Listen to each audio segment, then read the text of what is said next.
guys, welcome to another EGX reaction video with me, Respawn Roscoe. We're going to be looking at some more Ubisoft stuff today. We've already looked at Assassin's Creed Unity and Rogue that's coming out for the Xbox 360 and PlayStation 3.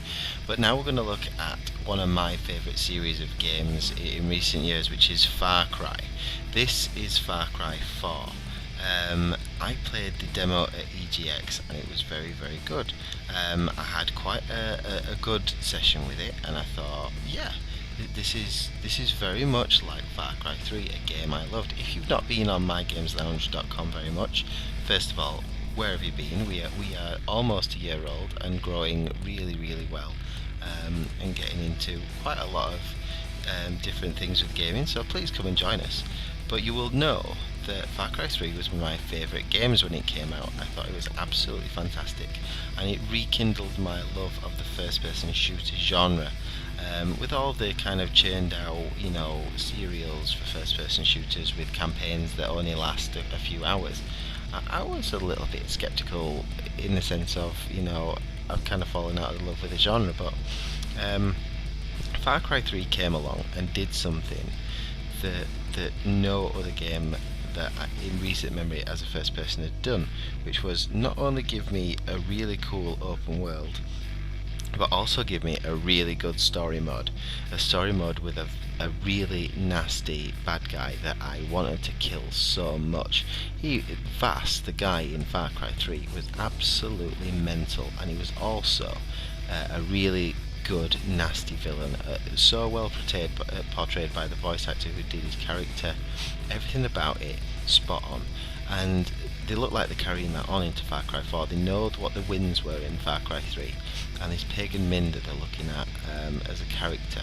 Now they're keeping him under wraps to a point. Obviously we've seen quite a lot of him in the sense of, there's a statue out that we put on mygameslounge.com. There's a number of trailers that look at his influence, but they're keeping the story under wraps. What I played was just a case of what you've just seen. It was liberating a base, but I didn't quite do it in that style. I jumped on the back of an elephant and smashed through the door and started shooting everything in sight, which was just cool in itself. And I liked taking over the bases in Far Cry 3. It was good. It was, it was entertaining. You unlocked areas by unblocking radio towers and then infiltrating a base, which was absolutely, it was really. Let's just hope that this carries on into Far Cry 4, because, there's no problem with keeping the same gameplay sets if it works. And in Far Cry 3, it really works. Let's just hope they tighten it up for Far Cry 4. And from what I played, it's very good. Very similar in the sense of, you've got the markers on the screen to let you know if enemies can see you. If you're liberating a base, you've got to turn the alarm off, or they will bring in reinforcements and it'll be a lot harder for you.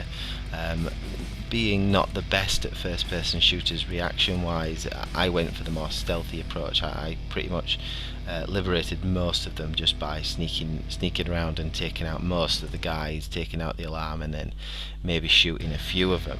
But that's the thing about Far Cry. It's up to you how you do it. But having reviewed Shadow of Mordor, there's something that I've been discussing with a few people now, and I might do a video on it next week. But there's this thing about doing a sandbox game and falling into a trap with it, call it a sandbox trap if you like. Developers spend so much time making this amazing world with so much fun stuff to do in it. That in itself, the messing around is so much better than the things that you actually have to do to progress the story. Shadow of Mordor fell into it. If you read the review, it's on mygameslounge.com today. There's a written review on today, and this evening coming up there will be the video review as well. It falls into that trap where the story lacks because the effort has all gone into building this world of, that's so much fun. And Assassin's Creed does it, Grand Theft Auto does it. They all fall into this kind of trap. Far Cry doesn't. Far Cry 3 at least didn't.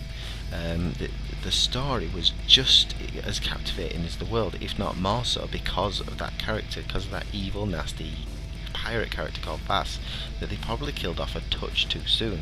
Now this guy that we're watching here, this pagan Min, is just as batshit crazy as Vass was in the other game, from what I can see, if not a bit more crazy. So whilst they're keeping the story to themselves, they've released a story trailer. We've got that on mygameslounge.com as well, but they are still, they're playing it safe. They're just keeping it, quite a lot of it under wraps. We're coming up on November, and we still don't overly know much about the plot. So we're going to keep an eye on it at mygameslounge.com. Make sure you come on and join the gamers there, and we'll be discussing more Far Cry 4 as we go forward.